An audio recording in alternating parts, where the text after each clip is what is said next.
And when I saw that snap, everything around me, it was silent, it was slow motion.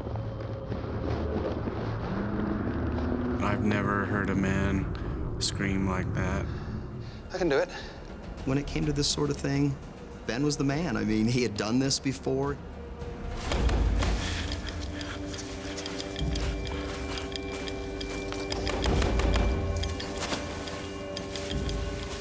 I was just going to go to the top.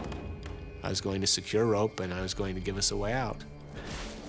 At the time, I didn't know what else I was going to do. It's my responsibility. I spearheaded this trip. I brought them to this place. That was the whole reason I decided to free climb a 70-foot cliff. Ben is a novice, attempting an ascent that would challenge the most experienced climber. Way to go, Ben! But he's powered by a potent cocktail of guilt, adrenaline, and sheer determination. God, he was doing good. I just kept thinking, come on. I felt like he was going to make it. He was going up the side of the wall very quickly. I was quite surprised at how fast he was able to make it that high.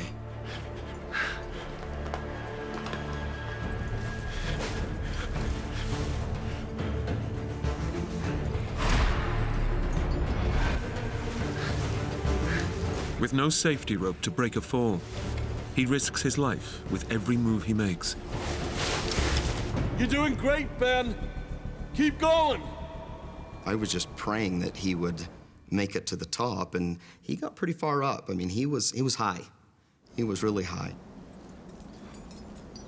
I love you, Clay!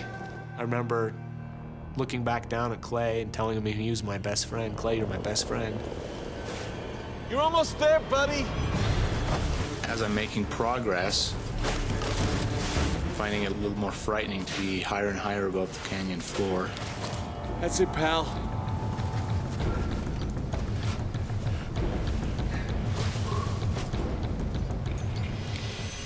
He almost got to the top, and I was just really hoping that he'd make it. I'm fine! I'm almost there, boys! Ben has made it, 22 meters up a vertical wall of rock.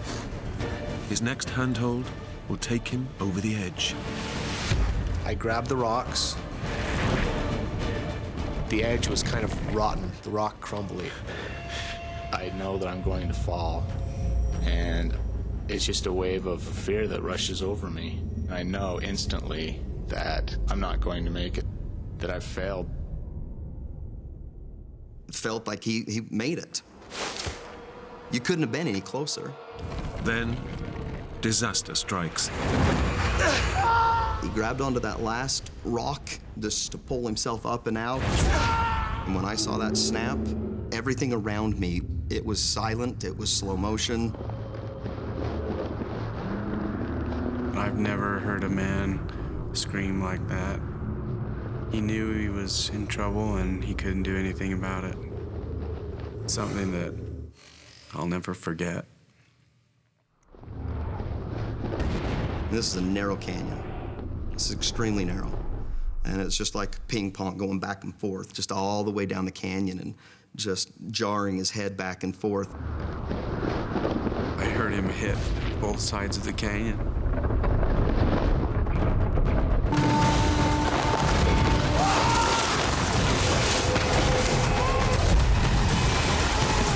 Then a large thud when he hit the bottom of the canyon.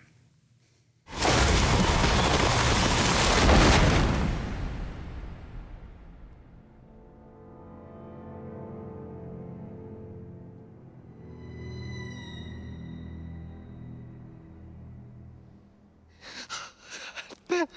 Oh, God, he's dead. He's dead. Oh, God. I just didn't think he was going to be alive. I went crazy. And it finally came to my senses. I came to my senses and I said to myself, I gotta go see Ben. It's a lot easier to stem your way down a canyon than to stem your way up a canyon. So I get out of the situation that I was in. Jay! I don't think I wanted to face reality of what I was going to see. Faced with the sight of his stricken friend, Clay slips into shock. He started screaming out that he was dead, and he just kept screaming it over and over again. And I couldn't accept that. Jason has to escape the narrow crevice that's trapping him and help his friend. And I think just the adrenaline rush and the fear of my friend being dead gave me enough strength to start to climb again. I switched into something else, a survival mode. It was like I had to get out of there no matter what. I fought and fought. I remember I was screaming, clawing, just doing everything I could, and I was just inching forward, an inch at a time, but I was moving, and so I didn't care, and I just kept fighting.